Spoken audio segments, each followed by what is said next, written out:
দেখেছো আমার গোপাল কেমন করে খিলখিল করে হাসছে। আমার গোপালের হাসি দেখলে না আমার প্রাণটা জুড়িয়ে যায়। দেখো দেখো কেমন দাঁত বার করে হাসছে। দেখেছি দেখেছি যশোদা, ছেলেকে নিয়ে সবসময় মেতে থাকলে তো আর আমার চলবে না।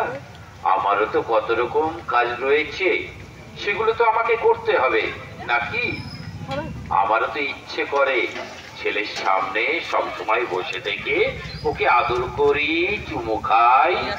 আমারও তো কত রকম রাজকাজ রয়েছে, সেগুলো তো দেখতে হবে।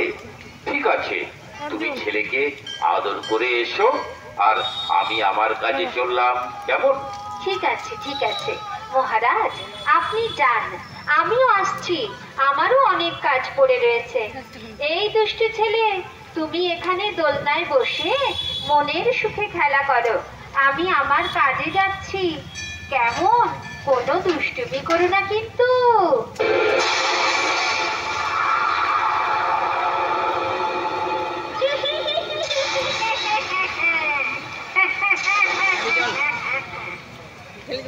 আমি অনেকক্ষণ ধরে এই সুযোগটা খুঁজছিলাম, কিন্তু কোনো সুযোগ পাইনি। এইবার সেই সুযোগটা যখন পেয়েছি, আর দেরি করা ঠিক হবে না। এইবার আমার কাজটা ছেড়ে নি। এই বাচ্চাটাকে মারতে পারলে আমি কংসের কাছ থেকে অনেক পুরস্কার পাবো। ওহে বাছা কৃষ্ণ, তুই নাকি কংসের মৃত্যুর কারণ, তাই তো কংসের আদেশে আমি তোকে মারতে এসেছি, বুঝলি বাছা কৃষ্ণ? আমার এই বুকে বিষাক্ত বিষ মাখিয়ে এনেছি, এই বুকের দুধ খাইয়ে তোকে আমি শেষ করে দেব, শেষ করে দেব।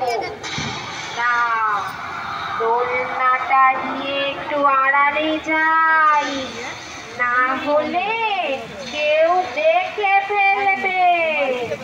আয় বাছা,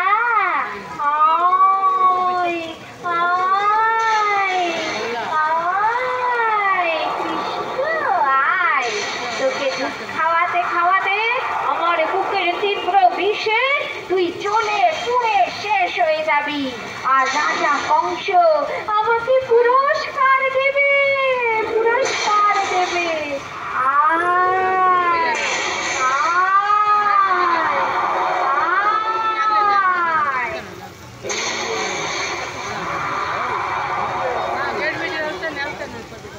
এইভাবে পুতনা কৃষ্ণকে মারবে বলে আড়ালে নিয়ে যায়, কিন্তু রাখে কৃষ্ণ, মারে কে? তিনি সকলের রক্ষাকর্তা, তাকে মারবে পুতনা। কৃষ্ণ মনে মনে ভাবছে, পুতনা তুমি ভাবছো আমি বাচ্চা ছেলে, কিন্তু আমার কত ক্ষমতা তা তোমার কোনো ধারণা নেই।